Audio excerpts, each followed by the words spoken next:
Octubre de 2007.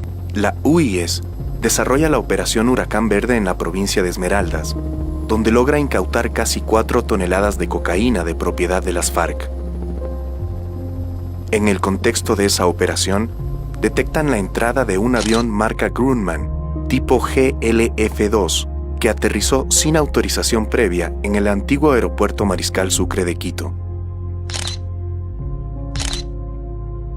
Increíblemente, el avión permanece 13 días en el hangar presidencial.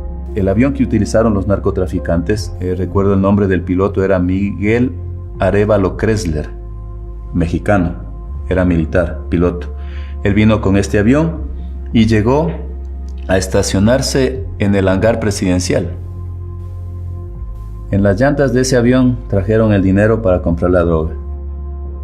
El avión, era un avión privado, y de acuerdo a la ley, los aviones o los vuelos internacionales solo podían realizarse por 2 aeropuertos, que era el de Quito y el de Guayaquil. Entonces, este avión ingresó lógicamente al aeropuerto de Quito, pero cuando ya iban a hacer la operación los narcotraficantes para cargar la droga, se trasladó al aeropuerto de Táchina. En Esmeraldas llegó el avión y la droga ya estaba en camino. Lamentablemente, por la penetración también hacia la Policía Nacional a grupos, pudieron darse cuenta de la operación que estábamos haciendo nosotros, nos tocó adelantar y el avión despegó desde Táchina y fue a México. Nosotros capturamos la droga, capturamos la estructura de los narcotraficantes y pudimos ya establecer más amplio la estructura que estaba relacionada justamente con las FARC.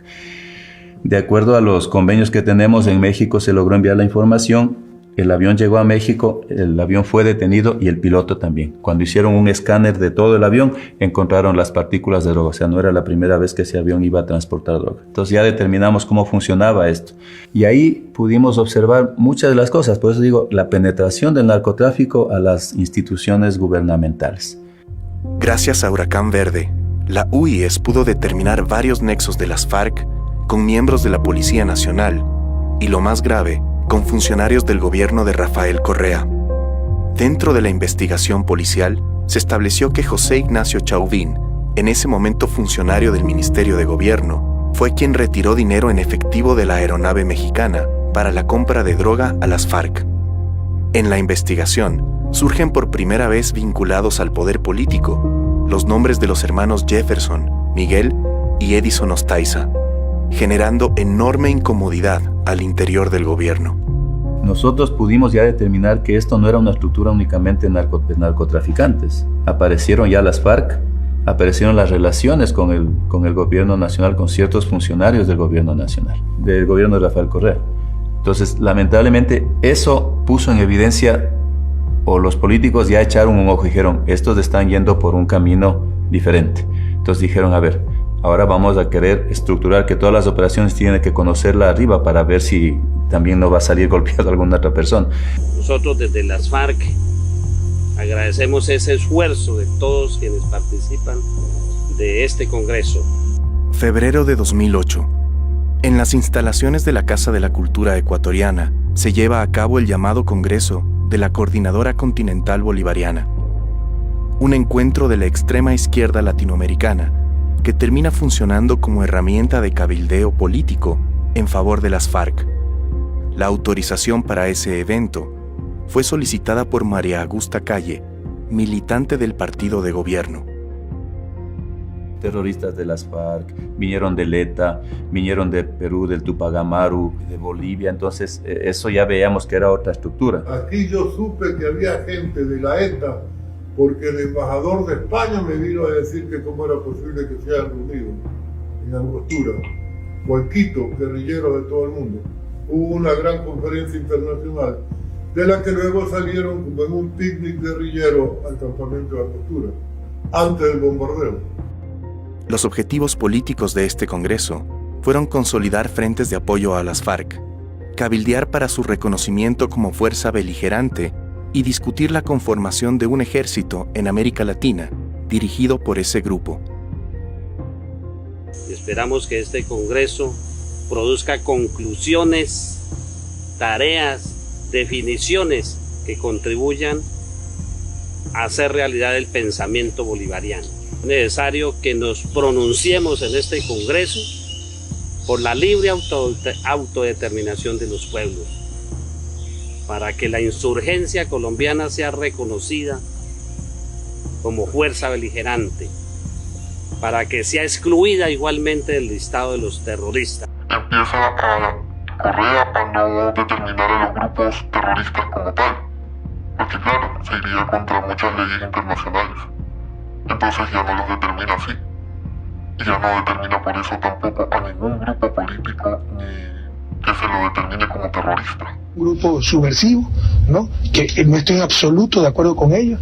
Hay ramas que se han desviado, que incluso tienen financiamiento de droga y todo eso, pero hay otra gente que lucha por ideales, totalmente equivocada, pero esa gente no se la puede llamar terrorista.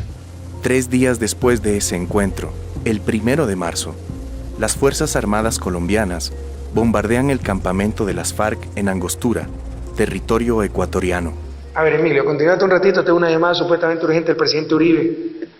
Era el presidente Uribe para informarme que en la madrugada de hoy se dieron combates muy fuertes en la zona del Putumayo entre el ejército colombiano y fuerzas de la FARC. Es que primero se enteró Colombia de lo que estaba pasando en el Ecuador, que lo supo él, porque la llamada de Uribe no le indicó de la magnitud del fenómeno, sino como que había habido una persecución en caliente que podría haber traspasado la frontera. En la madrugada del sábado anterior, nuestro país sufrió una inaceptable agresión de parte de las fuerzas militares colombianas a pretexto de atacar a grupos de la FARC que pernoctaban a 3 kilómetros de la frontera colombiana en territorio ecuatoriano. La inteligencia y el gobierno ecuatorianos son tomados por sorpresa, ya que Estados Unidos y Colombia actuaron por su cuenta. ¿Por qué lo hicieron? El hecho cierto son los motivos de Uribe para invadir. Muchas otras cuestiones previas que había denunciado la presencia de guerrilla en territorio ecuatoriano, campamentos que no tenían la condición del de Angostura, que era más estable, pero campamentos transitorios, cuando iban los militares a ver qué estaba pasando, ya se habían ido. Es decir, alguien les decía, va a haber una incursión de la Fuerza Armada. Frente a esa duda de que había infiltración, alguien sabía los movimientos tácticos estratégicos del ejército contra la guerrilla.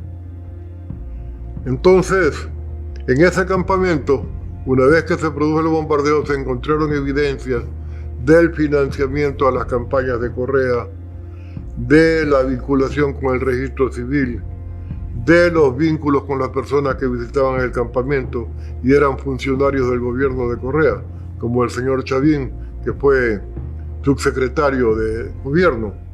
En nota enviada al secretariado, explico sobre la ayuda entregada a la campaña de Rafael Correa de acuerdo a su instrucción. Sí, lo de Angostura fue la punta del iceberg, como decía, de un fenómeno que se había profundizado en el Ecuador más de lo que la gente sabía. Encontrar cartelones del registro civil ecuatoriano en el campamento de Angostura era un indicador del volumen de la penetración y los vínculos que manejaban en la FARC para con gente del territorio ecuatoriano.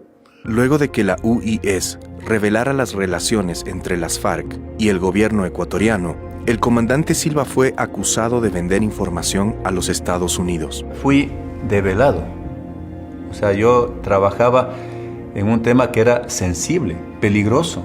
Narcotráfico, terrorismo internacional. Y el presidente, Rafael Correa primerito, en sus famosos enlaces, en los que nos venía y nos decía, sinvergüenza, traidor a la patria, que esto, que el otro. Que el presidente de la República, públicamente, tome tus datos y ponga tu fotografía y te diga, él es, ¿qué está diciéndole? Aquí está, señores, el que hizo todas las operaciones contra ustedes. Ya no está en la policía, así que ya no tiene ningún respaldo político ni legal ni institucional. Aquí les dejo en bandeja de plata, por favor.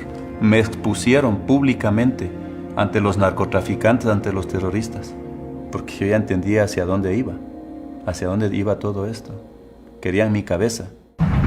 Con el el desmantelamiento de la Unidad de Investigaciones Especiales y tras el retiro de la cooperación internacional, el Ecuador quedaría aislado en la lucha coordinada para neutralizar a las organizaciones internacionales del delito. ¿Por qué se desmantela el Servicio de Inteligencia Nacional, acusándolo de estar al servicio de los Estados Unidos?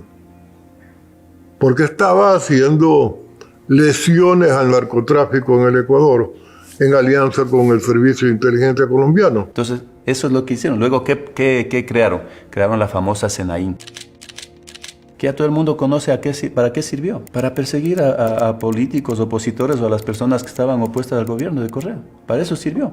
Pocos meses después, a partir de un mandato constituyente, las fuerzas estadounidenses abandonaron definitivamente las instalaciones de la base de Manta. Que no se renovará el convenio de la base de Manta, que aquí no hay equívocos, que no hay paso atrás, que no se renovará el convenio de la base de Manta. Sin contar con la vigilancia del ejército estadounidense, Ecuador tenía la urgencia de monitorear sus cielos. Para ello, se adquirieron radares chinos que nunca funcionaron. Nosotros nos quedamos años sin radares. ¿Cómo puede ser posible? Y cuando se hablaba de estas cosas en las primeras informaciones que le transmitíamos al gobierno, Correa decía no saber nada. En síntesis, Ecuador cambió a una unidad de inteligencia contra el crimen organizado por una unidad de inteligencia política. Expulsó a su principal aliado en el combate contra el narcotráfico y dejó de vigilar sus cielos.